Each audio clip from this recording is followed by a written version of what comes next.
again. Hello, this is Amy. Yes, this is so much better. I could tell that the garage car video situation was not going to work, so sorry about that. I hope everyone, sorry, I had to switch that around, is doing well this evening. What is today? Tuesday. For some reason, I feel like it should be Wednesday. This is Amy, for those that do not know, and I am a working mom with 3 boys under the age of 8, and am here to hopefully inspire or empower, definitely keeping it real, and hopefully making you giggle a little bit. So I have been involved in a video challenge for the past 31 days. And you're probably thinking, yeah, Amy, I've seen your face every freaking day. I have a friend that keeps telling me that he's going to block me because he's like so tired of seeing my face. And I'm like, well, go ahead and do it, boy. So if you want to block me because I'm going to keep showing up, because I am not going to quit, which is the subject of the evening.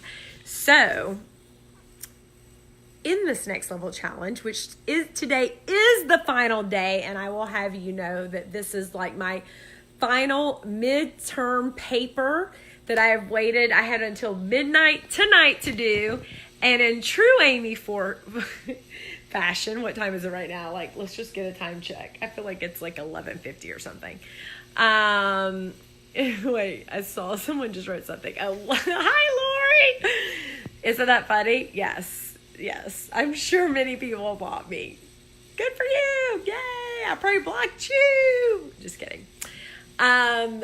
So in true Amy fashion, I've waited till the last minute. Hi, Courtney. I just left Courtney's house for Bunko, which I also missed, but I did show up and arrive, which I'm proud of myself because I needed some girl time. Like, I've been in true, I put some concealer on this red bump and I didn't rub it in. How about that? See, there's your giggle. Yep, true story. Actually, I think it is a mosquito bite. Let the record show. Actually, I think I defriended Turner, to be honest, Lori. I was cleaning up my list the other night. Seriously, I think he's defriended, so we're all good.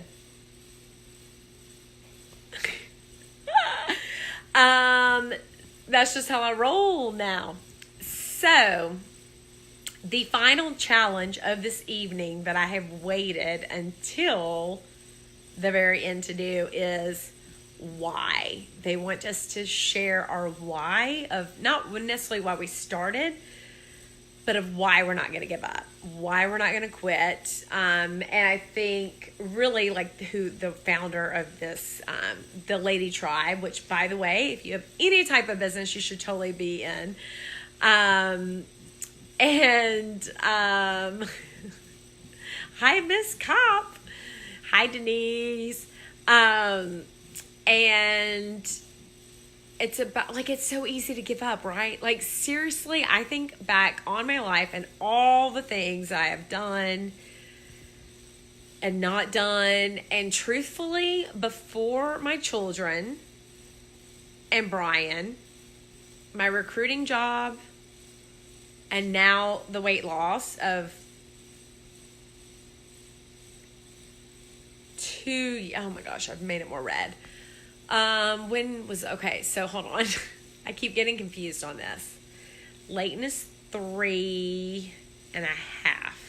3 years. Oh my gosh, 3 years. So, those are the only things I haven't given up on. Everything else, I feel like at some point in another time, I've given up. Whether it's because I didn't think I could do it. You know, that goes back to self-worth and like all the things. Like, I'm doing all the self-development. But really, anytime you quit, it really is a reflection on how you feel about yourself. Truthfully, like, think about it. I think about all the things I've done. I mean, and certainly there can be some things when you just decide it is not for you. I knew one day after working at Long John Silver's in Carrollton, Georgia, while I was going to school in West Georgia, my parents while divorced, they were both pretty adamant that I needed to have a job. And I couldn't freaking get a job. Well, I got a job at Long John Silver. The smell alone almost killed me. It was so horrific. I could not stand it. There was grease everywhere. I was not lazy then. I'm not lazy now. I have worked my ass off my entire life. Seriously. I'm a hustler. I hated Long John Silver's. I hated it with every ounce of my being. And so I freaking quit. I quit. I was glad to quit, but I knew my parents were going to be mad. So I lied about it. I just lied and told them I was still working. Well, then they found out I wasn't. And that was a big thing. But that is probably the only thing, my segue in my life, where that was a very intentional quit. I think a lot of my other quits have been just like giving up. And the biggest thing, like if to just break it down, the why of I will not quit is for the kids. Like how many times a day do I say to my children, you can be anything you want to be. Don't give up. My oldest son today, like we had a homework situation. Sometimes it's easy, sometimes it's not. Today was a 2-hour, 2-problem math situation. And it took 2 of us to handle it. And I don't mean Brian, I mean me and my sister wife. That sounds weird because I could be her mother, but I'm not. And I would have had her really young, or at least I like to pretend. But Janelle, their second mother, and he just was not going to do his homework. And then he started, he's stupid and he can't do it and it's so hard. And like, you have to be good examples. You should be a good example for yourself, but even if not for yourself, like for these children. And so I say all this because it is freaking hard. It is like I throw up the clothes. I throw up these Facebook posts. I'm doing these lives. Y'all, this is not just for it's not because I have nothing else going on. It's not just for fun. I enjoy it and I love it. But it is all part of like the strategy and plan that I am going to freaking be successful in everything I do. And maybe the boutique, who knows what's going to happen in the future. But, yes, good Lord, Heather. That's exactly when we got to baseball practice. I said, I am worn out and I'm exhausted. It is so hard. It is hard. And it's a different hard. It's not like,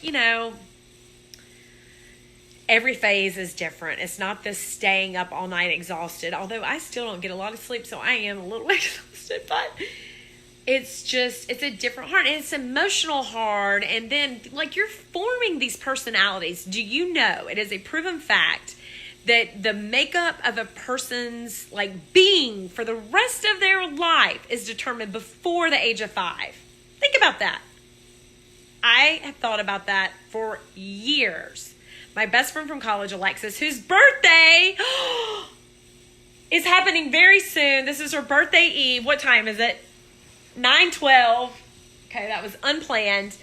Her mother, my second mother, told me when we were in college, was she was taking care of one of her grandchildren, and she was your life. And then I've read more and more about it. Your life, your makeup in your head, all of these thoughts, all of these negative thoughts, positive thoughts, any of your self-talk in your head comes before the age of 5.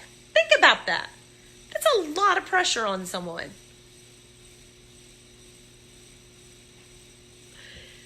I think about that daily. I literally do. And I think about the fact that I know the self shit in my head, girls.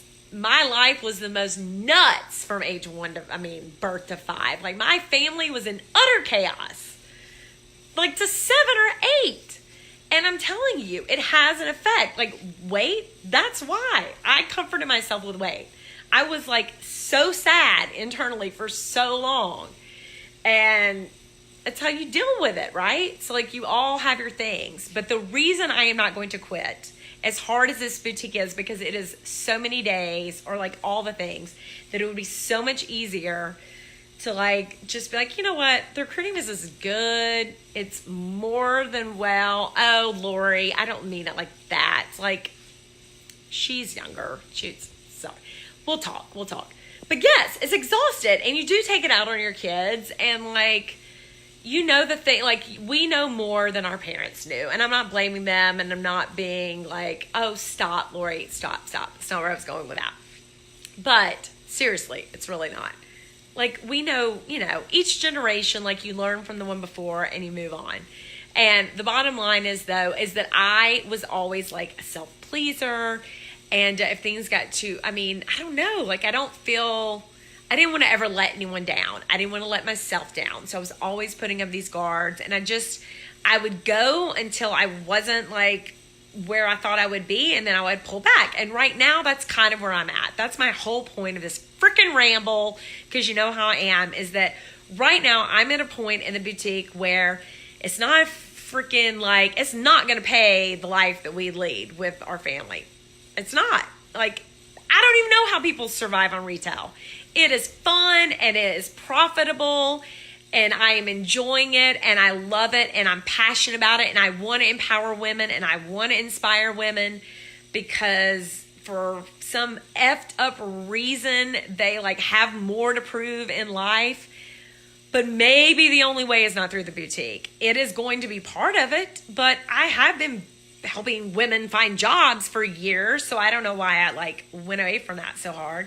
And there's so many other things I can do too, because that is my why.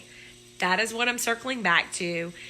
My big why of every single piece of everything I'm doing, including my boys, is to create a better life for them, and for relationships of men and women, and for women to freaking take control of their life and not expect a man to do it. I've never had that mentality, but it was because of the way I was raised. But I have so many friends that get into situations, and it's all about the man. And what would you do if he was gone? What would you do? Lori, you were on here, so you know, but it's freaking hard. And so my big why is I want to empower women just to be their best self. And if your best self is to be right by your man and be with your girls and your boys and your kids, and you raise them, do that. But you always look out for yourself also, and you make sure that you are protected. And that is like some big circle of, that is the big core basic piece of everything I do as an entrepreneur. And that is the basic truth. So that has not been shared before. That is keeping it real. So yes, there's all these other components to it, and there's all these other little things I do. But the bottom line is because you got to watch out for you. Period. Always. I am lucky enough that I have an amazing husband and father and all the things. But I knew what I wanted, and I knew what I didn't want. And I just, thank goodness gracious, kept going till I found him, because there were some pit stops along the way that would have proved differently. So that is my why of why I'm doing what I'm doing. And so when you see me working a lot and you see me doing the things and you're wondering why, that's why. And there's sometimes I wish I didn't care. I wish I didn't, because it would be so much easier to just freaking lay on the couch and not think about all this shit in my head. But that's just not how I'm made up. And for some reason, I was given the life that I was given, and I've gone through the things that I've gone, and I've seen what I've seen, so that hopefully a few other people don't have to. So that's why I'm not going to quit. And I want my kids and my boys to see that. And I want my boys to marry strong women, and I want them to be strong men who do the right and good things. That's the why. So, how about that for some deep shit on a Tuesday night? So So this has been the next level challenge, and that was my biggest challenge. I think that wrapped it up for me, but you will still see me. You will still see my face because now I kind of like it. And I just have more things to hopefully share with you. Some, hopefully, are more light and not as heavy. But yeah. So, have a lovely evening. Thank you for the hearts, Lori. Thank you for the high fives, Amanda. Preach it, girl. Strong, both of you, strong women. You both are. And I love it. It, like, seriously, it makes my heart happy when, like, women, they do the things. And you just got to do you, right? All right. So, good night.